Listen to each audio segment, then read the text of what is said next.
and welcome to week number 24 of the pregnancy. It's very exciting this time. I can't believe I'm nearly hitting the third trimester soon. The middle trimester, I know people say, oh, it goes quickly. It really goes quickly, and slowly at the same time. I'm so ready to meet her. I'm not one of those people that absolutely adores being pregnant, but I mean, other than her little bumps and thumps and spinning around in me, which is just adorable. I'm so impatient to meet her now.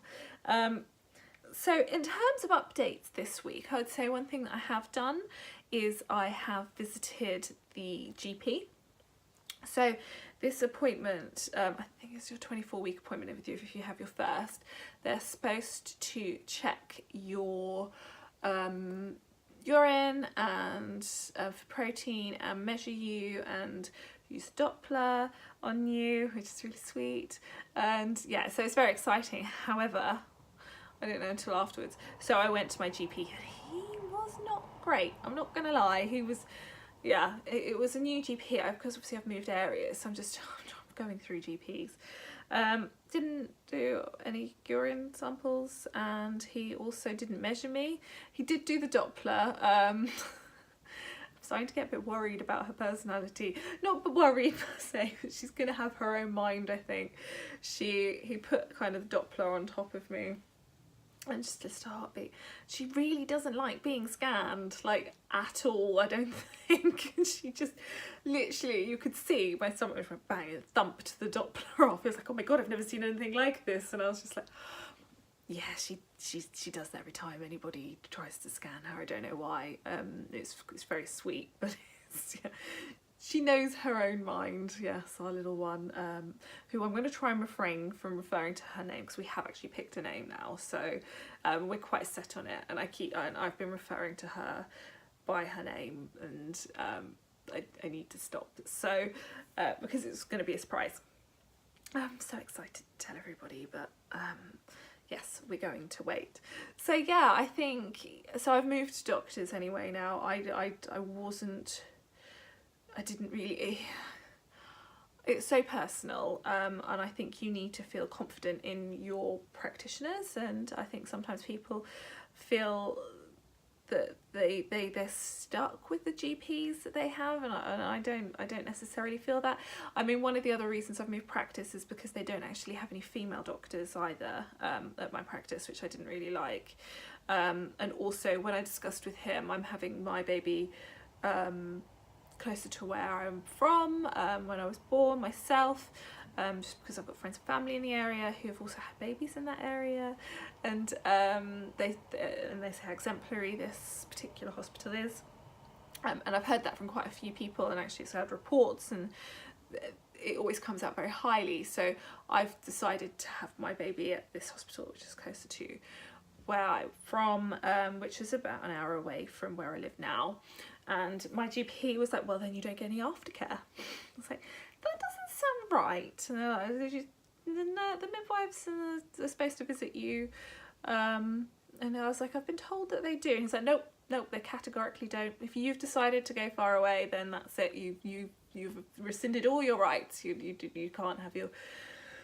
you don't get any post care. You just come here at 6 weeks. We'll check out the baby and you, and then that's it. That's the first time we'll see you. I was like, so it's my first baby. I'm getting a C-section, and I have no idea what I'm doing.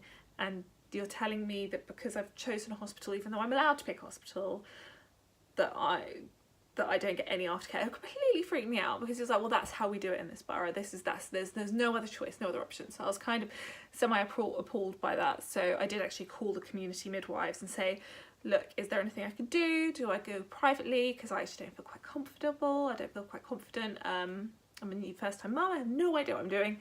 Don't want to damage the baby or myself. I would have had surgery. And she was not very happy, to say the least, with the GP. She was like, categorically, that's absolutely wrong. Second, you get discharged from your hospital, your midwife will call our community midwives team, and we'll send someone to your house the following day. Which is kind of what I thought would happen anyway. I think my midwife at my hospital had told me that. So anyway, all in all, I just moved doctors. I'll be visiting my next one next week, so I will let you know, because like I said, I haven't actually had any of my urine for the protein tested, and I haven't been measured either, so yeah, I can't really attest to what that 24-week GP appointment's like, because I don't feel like I really had a proper one.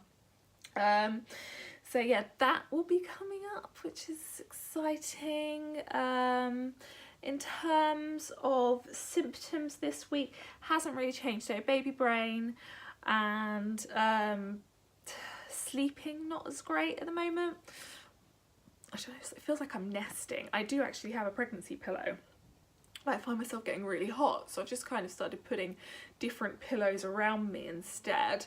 And I'm just getting more and more frustrated throwing things around. Poor David, it's a miracle he's getting any sleep, because I'm just throwing things around and throwing covers around every night going, I just can't sleep.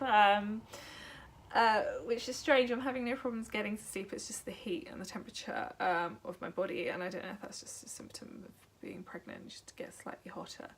I haven't had any of the other symptoms that I've been reading about. I mean, maybe some... I feel like I need to stretch more, but yeah, nothing major. She's kicking a lot like a little bean. She kicks all the time now. It's really cute. David started to yeah, like he really loves feeling her, and it's quite exciting. We'll just be sitting there watching TV and he'll have his hand on my belly, and then the second we mention chocolate, she just starts thumping away, because she seems to adore chocolate already.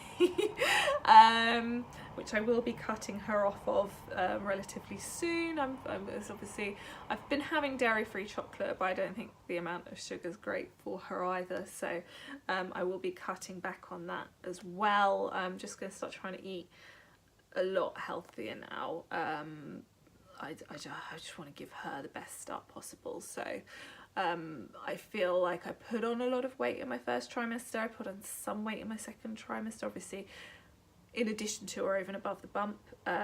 So what I don't want to do is just loads and loads of weight. So yeah, I've got a plan. We're gonna have a massive cook up actually, some more healthy food. I have been eating healthy, but obviously sometimes stuff gets in, which is absolutely fine. I haven't had any alcohol for God knows how long now, so I'm not one of those people that completely went off alcohol. In fact, the opposite. I'm like, oh God, what I wouldn't give for a gin and tonic or a Prosecco.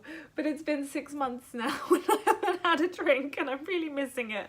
My sister was like, I'm going to come and meet you in the hospital once you've given birth to her, and we can just have a quick glass of something, because I'm like, I really miss booze. I'm not going to drink, but my God, I really want to. And so yeah, it's an exciting time anyway. The second trimester, you definitely, whilst I don't think you get any more energy, I certainly don't. I was an energetic person before I got pregnant, so I was doing lots of exercise and I was definitely eating better. There's certain things I've added to my diet because the baby will need it, which I don't necessarily like having, because I don't feel like it's, I don't like having so many carbs. I kind of cut out a lot of foods in my normal diet, which I've put into my diet so that she gets more nutrients. But yeah, so as a consequence, I felt more energetic before I got pregnant.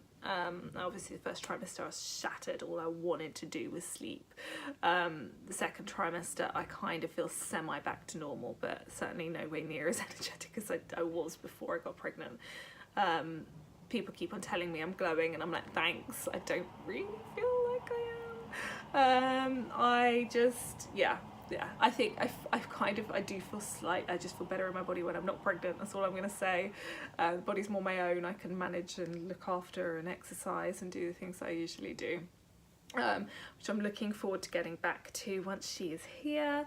Obviously I'm not immediately because I'm going to have had surgery, but I'm looking forward to incorporating her into my regime as well. So I've been looking at baby classes in the local area, which will be really sweet, where I can do exercise, and I start the NCT in a few weeks. Oh, I really hope I get a nice group.